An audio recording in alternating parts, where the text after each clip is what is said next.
Hey guys, मेरा नाम है यशप्रीत और आपका मेरे यूट्यूब चैनल पर हार्दिक स्वागत है। तो गाइस, आज आ चुकी है आफ्टर इफेक्ट की थर्ड क्लास का पार्ट 1। जी हाँ, हम 2 पार्ट में इस वाली वीडियो को रखने वाले हैं ताकि वीडियोस ज़्यादा ड्यूरेशन की ना हो और आपको कंसेप्ट अच्छी तरीके से समझ में भी आए। दूसरा पार्ट भी जल्द ही आ जाएगा, टेंशन की बात नहीं है।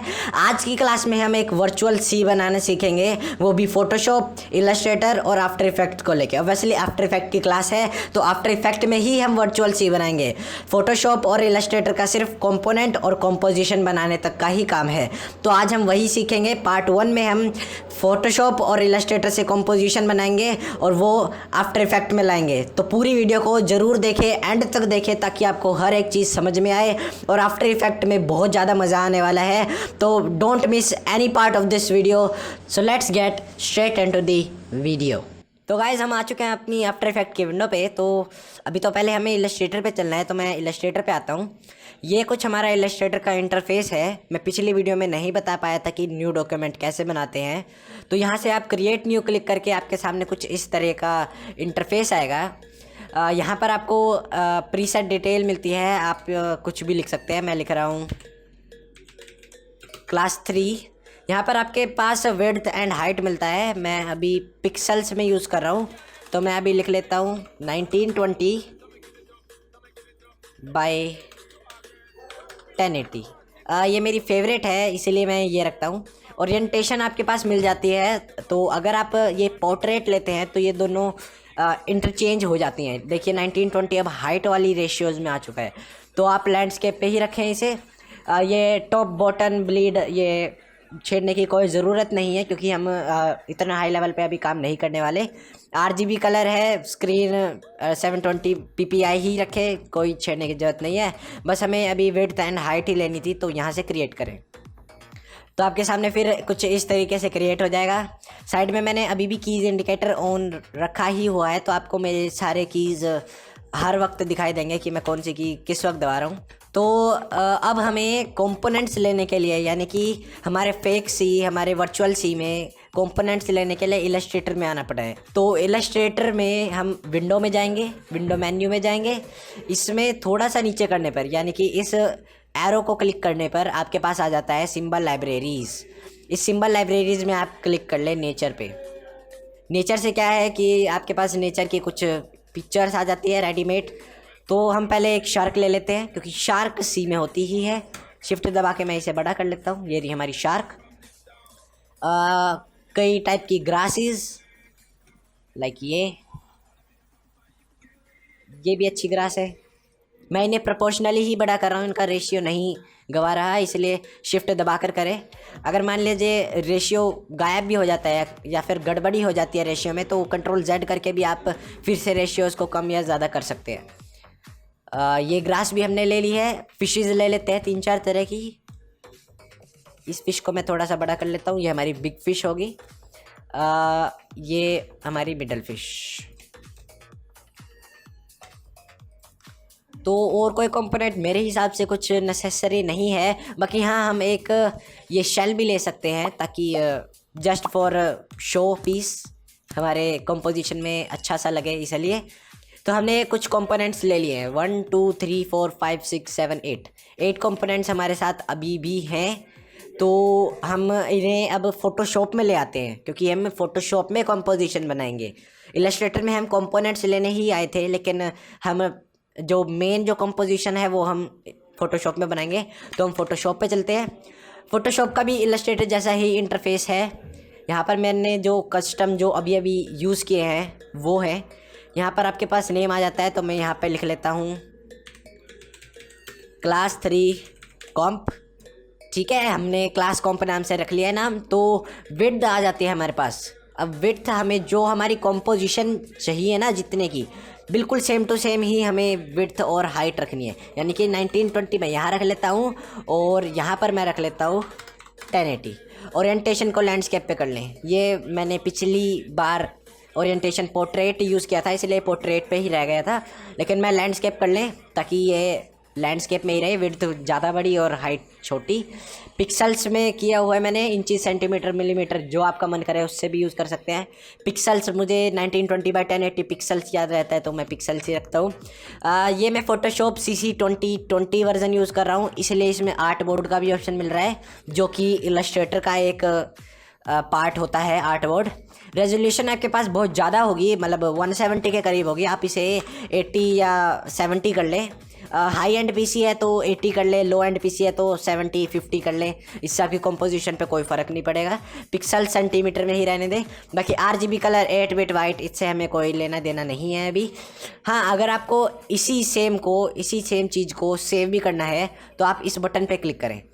इस बटन पे क्लिक करते हैं आपके पास सेव डॉक्यूमेंट प्रीसेट आ जाते हैं। इसका नाम रख ले, मैं इसका नाम रख लेता हूँ YP फेव, यानी कि मेरा फेवरेट है ये, तो मैं सेव कर लेता हूँ। तो अब ये सेव्ड वाले में आएगा, ये रिसेंट्स है, सेव्ड वाले में आपके पास ये YP सेव नाम से हो जाएगा। मैंने पहले भी एक चीज़ सेव की हुई है तो मेरे पास पहले से भी है YP1 नाम से। बाकी मैंने आपको एक ये सेव्ड ब्लैंक डॉक्यूमेंट प्रीसेट भी बना के दिखाया, तो ठीक है। अभी मैं यही सेव्ड वाले पे इस पे क्लिक कर रहा हूँ, हमारी सारी यही आ जाती है। जैसे मैं अगर रिसेंट्स पे कस्टम वाले पे अभी ये सिलेक्टेड है तो हमारी देखो विड्थ एंड साइज़ चेंज हो चुकी है। लेकिन मैं सेव्ड में जाके YP फेव को देखूँ तो ये अब इस तरह की आ चुकी है। तो अभी मैं इसे क्रिएट करता हूँ, तो हमारी कुछ इस तरीके से ये क्रिएट हो चुकी है। तो अब हम उन्हीं फाइल्स को, इलस्ट्रेटर की जो कंपोनेंट्स लिए थे हमने इलस्ट्रेटर में, उन्हीं कंपोनेंट्स को अब इसमें ले आते हैं। तो इलस्ट्रेटर में आते हैं, मैंने शार्क सेलेक्ट कर लिया है, इसे डायरेक्ट Ctrl+C करेंगे, फोटोशॉप पे आएंगे और Ctrl+V करेंगे, कोई चीज़ छेड़नी नहीं है हमें। तो एक और चीज़ है, यहाँ पर आपको add to my current library नाम से भी दिख रहा होगा। अगर आपने ये टिक करा होगा, यानी कि अगर ये प्री टिक हो, यानी कि पहले से टिक हो, तो इसे अनटिक कर ले, वरना ये आपकी लाइब्रेरीज़ में जाएगा और वो लाइब्रेरीज़ में जाने का बहुत ज़्यादा टाइम ले लेगा। तो स्मार्ट ऑब्जेक्ट चूज़ करते हैं तो ही ये आता है, और मैं स्मार्ट ऑब्जेक्ट में ही इन चीज़ों को लाने के लिए आपको प्रेफर भी करूँगा, क्योंकि ये ऑब्जेक्ट हमें थोड़े से ज़्यादा इनमें चीज़ें करनी है हमें, और आगे भी हम ज़्यादा करेंगे। तो स्मार्ट ऑब्जेक्ट ही रखें, ओके कर दे, add to my current library को अनटिक कर दे।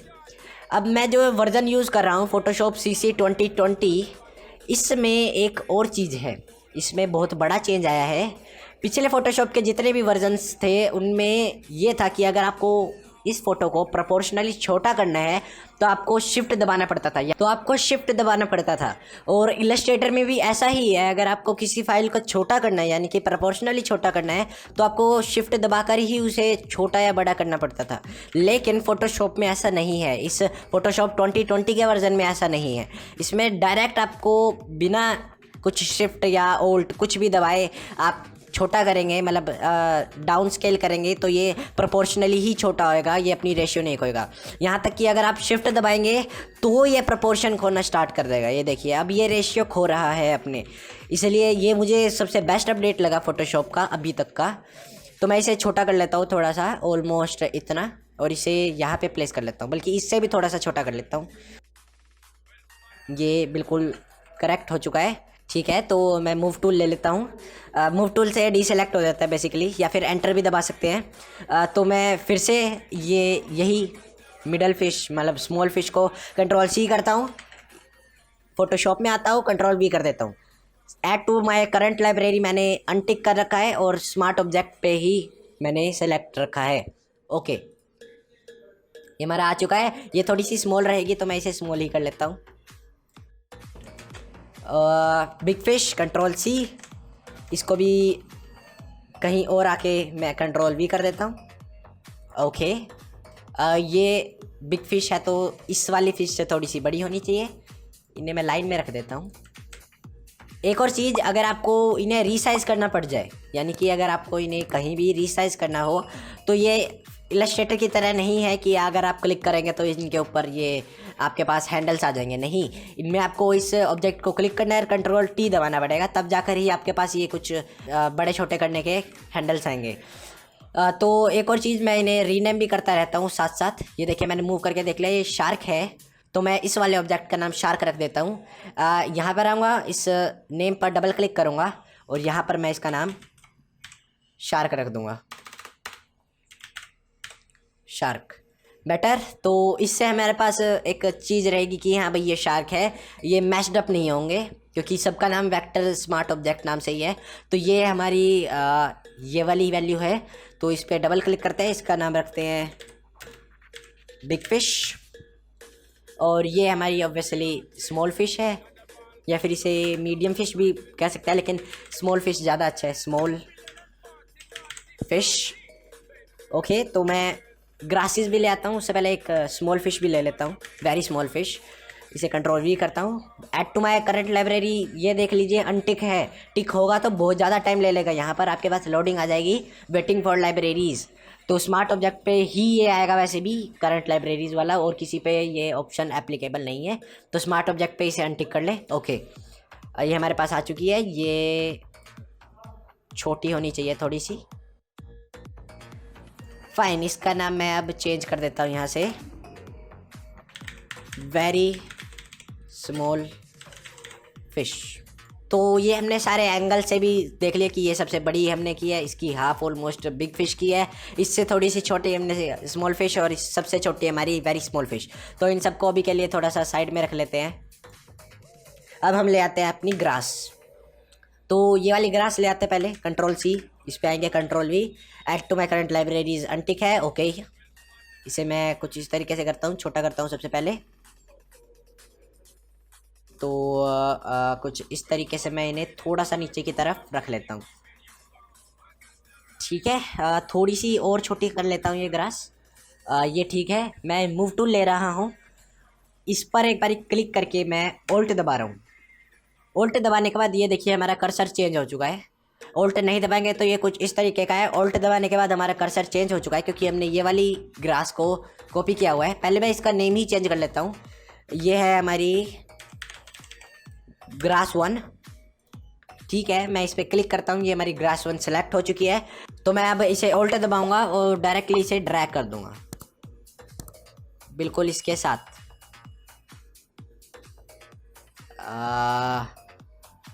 फाइन, एक और करूँगा मैं ड्रैग, और उतने ही प्लेस पे मैं रखता जाऊँगा। Very nice. मैं इस वाले को थोड़ा सा फ्रेम से बाहर निकाल रहा हूँ, और इन सब को मैं प्रोपोर्शनली इस साइड करता रहता हूँ। तो ये देखिए हमारी ग्रास नीचे की तैयार हो चुकी है। और यहाँ पर भी देखिए grass 1 copy, grass 1 copy 2, grass 1 copy 3। अब इन सब ग्रास को हम मर्ज भी कर सकते हैं, लेकिन पहले दूसरी टाइप की ग्रासेस भी ले आते हैं। ये ग्रास कंट्रोल सी करता हूँ मैं डायरेक्ट, इस पर आके कंट्रोल वी करता हूँ। ओके, इसे छोटा करता हूँ और इसे यहाँ रखता हूँ।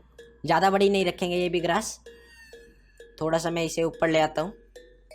ये अच्छा लग रहा है तो मैं इसे डीसेलेक्ट करता हूँ, एंटर करता हूँ, एंटर करता हूँ। एक बार इस पर क्लिक कर लेता हूँ, इसका नाम मैं ग्रास 2 रख देता हूँ, ग्रास 2। फाइन, अब मैंने इस वाली लेयर को सिलेक्ट कर लिया है, ये हमारी ग्रास 2 सेलेक्टेड है। मैं ऑल्ट दबाता हूँ, इसे डायरेक्टली ड्रैग कर लेता हूँ।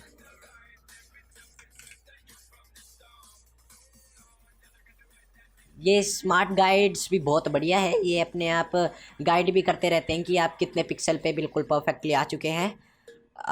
तो ये ठीक है। अब मैं इन सबको एक बारी कॉपी करके एक साथ मूव कर लेता हूँ। ग्रास 2 को ही कॉपी करता हूँ, यहाँ से लेकर शिफ्ट दबा के मैं ग्रास 2, ये सारी ग्रास कॉपी हो चुकी है, और मैं इसे थोड़ा सा ऐसे रख लेता हूँ। परफेक्ट, ये ग्रास भी हमारी बहुत अच्छी तरीके से हो चुकी है। ये ग्रास मुझे अच्छी नहीं लग रही, बाकी फिर भी ले लेते हैं, कोई नहीं। हमें वैसे भी ग्रास को हिलाना नहीं है क्योंकि हम इतने भी बड़े लेवल पर नहीं आए हैं कि हम ग्रास को हिलाने भी लग गए। इसका नाम मैं ग्रास 3 रख देता हूँ। ओके, तो मैं एक बार इस पर क्लिक करके कंट्रोल टी, इसे थोड़ा सा छोटा कर लेता हूँ, ऑलमोस्ट इतना। और इनके सेंटर्स में, अब इनके बीच में हम इसे रखते रहते हैं। ऑल्ट मूव टू लेता हूँ, ऑल्ट दबाता हूँ, और इसे 176 के दूरी में ही हम इसे रखते हुए चलते हैं। तो ये कुछ इस तरह की हमारी ग्रास भी बन चुकी है, बहुत अच्छी ग्रास दिख रही है। थोड़ी मैश्ड अप लग रही है, लेकिन कोई नहीं, ठीक है, ये भी बहुत ही अच्छी दिख रही है मुझे। तो आप अपनी इमेजिनेशन से ग्रास बनाए तो ज़्यादा बेहतर होगा। क्योंकि उससे आपको एक आइडिया लग जाता है कि आपकी इमेजिनेशन कितनी स्ट्रॉन्ग है और आप कितनी अच्छी तरीके से किसी चीज़ को बना सकते हैं, एनिमेट कर सकते हैं, वो भी अपने माइंड में। तो ये मैंने कुछ इस तरीके से कर लिया है। अब ये देखिए, ये साइड में देखिए, हमारे पास ग्रास की इतनी सारी वैल्यूज़ आ चुकी हैं। Grass 1 copy copy copy, grass 2 copy copy copy, grass 3 copy. अब हम क्या करें, क्योंकि हम एक को भी हिलाएंगे तो एक ही हिलेगा, यानी कि ये हिलेंगे भी, सारे एक साथ नहीं हिलेंगे। तो हम क्या करेंगे, हम ऊपर से शिफ्ट दबा के ग्रास 1 तक, यहाँ तक कॉपी कर लिया है हमने, शिफ्ट दबा के क्लिक करके इस पर राइट क्लिक करेंगे और यहाँ से हम चूज़ कर लेंगे मर्ज लेयर्स। तो ये अब एक ही लेयर बन चुकी है। इस लेयर का नाम हम डायरेक्ट ग्रास भी रख सकते हैं। ये मैंने इनका नाम ग्रास रख लिया है। और अब मैं इसे मूव करूँगा तो ये देखिए पूरी ग्रास एक साथ मूव होएगी। तो मैं इसे कंट्रोल Z करता हूँ, हमारी ग्रास बन चुकी है। अब एक और चीज़, बैकग्राउंड हमारे सी का ऐसा तो नहीं होता, मतलब हमारा सी का बैकग्राउंड, हमारा सी तो ब्लू कलर का होता है। तो अब ब्लू कलर का हम ग्रेडियंट देंगे। तो अब ब्लू कलर कैसे लाएं? तो टेंशन की बात नहीं है, हम दो तरह से ब्लू पेंट ला सकते हैं। या तो आप कोई फिगर बना के और उसे लाए, या फिर आप मेरे हिसाब से चले एक ग्रेडियंट बनाए। ग्रेडियंट, ये रहा हमारे पास ग्रेडियंट टूल। ये कुछ इस तरीके से काम करेगा। ये देखिए यहाँ पर आपको प्रीव्यू में दिख ही रहा होगा। तो यहाँ पर आपके पास दो कलर मिल जाते हैं। एक तो ये, आप यहाँ से मेरी वैल्यूज़ भी देख सकते हैं, 0, 168, 188 और ये ऊपर वाली भी। इन्हीं वैल्यूज़ को आप लगा भी सकते हैं। ठीक है, पहले वाले में आपको इतना डार्क कलर लेना है, ओके। और दूसरी वाली में बिल्कुल सेम ही एरिया है, ये हमारा एरिया था पहले वाला भी। उसी में मैं सबसे टॉप पे चला गया हूँ ताकि लाइट कलर आ जाए। तो हमने दो कलर कॉम्बिनेशन ले लिया है। मैं बैकग्राउंड को चूज़ कर रहा हूँ। अब ये देखिए यहाँ पर लॉक भी है, ये आप डबल क्लिक करके इसे अनलॉक कर ले। लेयर 0 की जगह आप बैकग्राउंड लग ले,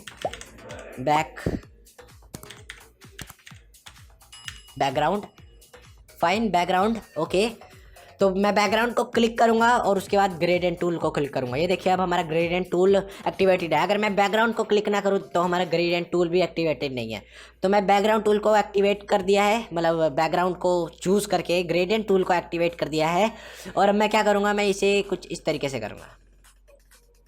नहीं, रिवर्स करते हैं, क्योंकि नीचे डार्क होना चाहिए और ऊपर लाइट। तो मैं कुछ इस तरीके से करता हूँ, थोड़ा और लाइट, थोड़ा सा इतना, इतने पार्ट तक, ऑलमोस्ट इतना। फाइन, ये हमारा सी भी बन चुका है ग्रेडियंट से। आप ग्रेडियंट किसी भी साइड से डाल सकते हैं, इस साइड से, इस साइड से, जिस साइड से आपका मन करे उस साइड से डाल सकते हैं। लेकिन मैं कुछ इसी तरीके से डालूंगा। ये बिल्कुल परफेक्ट ग्रेडियंट डल चुका है हमारा। बैकग्राउंड में इस वाली लेयर में भी आप देख सकते हैं ग्रेडियंट डल चुका है। तो हमारी कंपोजिशन बन ही चुकी है, हमारी ये फाइल बन ही चुकी है। तो अब हम क्या करेंगे, सिंपली हमें कुछ नहीं करना, हम कंट्रोल S करेंगे। लेकिन उससे पहले एक चीज़ तो हम भूल ही गए, हमारा शेल बेचारा यहाँ अकेला होता तो हम शेल को भी ले ही आते। कंट्रोल V करते हैं, स्मार्ट ऑब्जेक्ट ही रखते हैं और इसे थोड़ा सा छोटा कर लेते हैं। इतना बड़ा ही रख रहा हूँ, आफ्टर इफेक्ट में ले जाने के बाद इसे छोटा, इतना बड़ा ही रख रहा हूँ, आफ्टर इफेक्ट में ले जाने के बाद इसे छोटा कर लेंगे, टेंशन की बात नहीं है। तो अब इस कंपोजिशन को अब सेव कर लेते हैं। सब हम फ्रेम में ले लिया है हमने, बिल्कुल 1920 बाई 1080 पिक्सल का फ्रेम है। कंट्रोल S करता हूँ मैं, यहाँ पर आपके पास दो चीज़ें आ जाती है, आपके पास दो वैल्यूज़ आ जाती है। अब मुझे वैल्यूज़ पसंद है बोलना तो मैं करता हूँ। तो कुछ मैं इसे अपनी फाइनल पोजीशन पे लगा लेता हूँ। तो ये कुछ इस तरीके से आ गया है हमारा। तो मैं यहाँ पर इसका नाम रख लेता हूँ क्लास 3 कॉम्प फोटोशॉप। ठीक है, फोटोशॉप की ही फाइल रहने दे, कोई चेंज मत करें। जेपीजी, जिप फाइल, कोई भी फाइल ना ले, जिप पीएनजी कोई फाइल नहीं, only Photoshop file. Because Photoshop file he after effect में जाने के बाद कंपोजिशन बनती है। तो मैं यहाँ पर सेव कर रहा हूँ। ओके, ये हमारी फाइल सेव हो चुकी है। तो अब आते हैं हम आफ्टर इफेक्ट में। इलस्ट्रेटर का भी हमारा काम हो चुका है, फोटोशॉप का भी हमारा काम हो चुका है। तो अब हम आफ्टर इफेक्ट में आते हैं। आफ्टर इफेक्ट में हमें कोई भी कंपोजिशन नहीं बनानी है, हम कंपोजिशन लाएंगे। तो यहाँ पर मैं इस प्रोजेक्ट पैनल में डबल क्लिक करता हूँ, हमारे पास कुछ ये आ जाता है। ये भी फाइल है हमारे पास पिछली क्लास की, क्योंकि मैंने सेम ही फोल्डर में किया है। तो मैं फोटोशॉप की इस PSD फाइल पे क्लिक करता हूँ। तो मैं अब इसे ओपन करता हूँ। यहाँ पर हमारे पास कुछ इस तरह का इंटरफेस आया है। इंपोर्ट काइंड फुटेज लिखा है, फुटेज से हटा लें और इसे कंपोजिशन रिटेन लेयर साइजेस कर लें। ये सबसे एक मेन चीज़ है जो मैं आपको बता रहा हूँ, वरना आपकी कंपोजिशन नहीं आएगी। फुटेज आपकी एक वीडियो के हिसाब से आएगी, कंपोजिशन एक कंपोजिशन बनाएगी जो मतलब कंपोजिशन आप समझते ही होंगे मैं क्या कहना चाहता हूँ। सिर्फ एक कंपोजिशन बनाएगी, उसमें भी ये एक वीडियो की तरह काम करेगी। फुटेज तो ये एक वीडियो होगी, कोई कंपोजिशन नहीं, डायरेक्ट जो इंपोर्टेड वीडियोस होती है वो होगी। कंपोजिशन बनाएगी और कंपोजिशन रिटेन लेयर साइजेस से हमारी कंपोजिशन अच्छी तरीके से बनेगी। यहाँ पर एडिटेबल लेयर स्टाइल्स पे ही क्लिक रखें, मर्ज लेयर स्टाइल ना करें, एडिटेबल पे ही रखें तो ओके करें। ये हमारी यहाँ पर फाइल आ चुकी है। तो ये देखिए कंपोजिशन भी बनी है और हमारे साथ इसके साथ फोल्डर भी आया है। तो इस कंपोजिशन वाली पे डबल क्लिक करेंगे और कुछ इस तरह का इंटरफेस आ जाता है कभी कभी, रिफ्रेश डिसेबल्ड, तो कैप्स लॉक दबा दें एक बारी तो ये रिफ्रेश हो जाता है। तो ये देखिए हमारी 10 सेकंड की ही कंपोजिशन बनी है और हमारे पास ये वैल्यूज़ आई हैं। कंट्रोल के दबा कर भी आप इसकी वैल्यूज़ देख सकते हैं। 1920 है, हाफ रेजोल्यूशन पे ही है। ठीक है, मैं कैंसिल कर रहा हूँ। तो हमारे पास ये कुछ इस तरह का आया है। एक चीज़ ये देखिए, मैंने जो कंपोजिशन रिटेल लेयर साइज किया था उसकी वजह से मैं इन्हें हिला पा रहा हूँ। रुको, इतनी बड़ी वीडियो बनाओगे?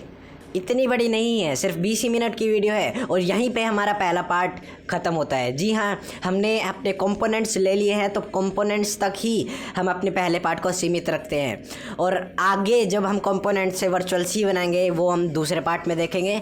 दूसरे पार्ट को देखने के लिए सब्सक्राइब करना तो बनता है ना, तो सब्सक्राइब करें, साथ में बेल वाले आइकन को भी दबाएं ताकि हाँ आपको मेरी आने वाली वीडियोज़ मिल सके और हम इस वर्चुअल सी को पूरा कर सके। तो सब्सक्राइब करो मेरे चैनल को और मैं मिलता हूँ आपको नेक्स्ट वाली वीडियो में। तब तक के लिए थैंक्स फॉर वॉचिंग।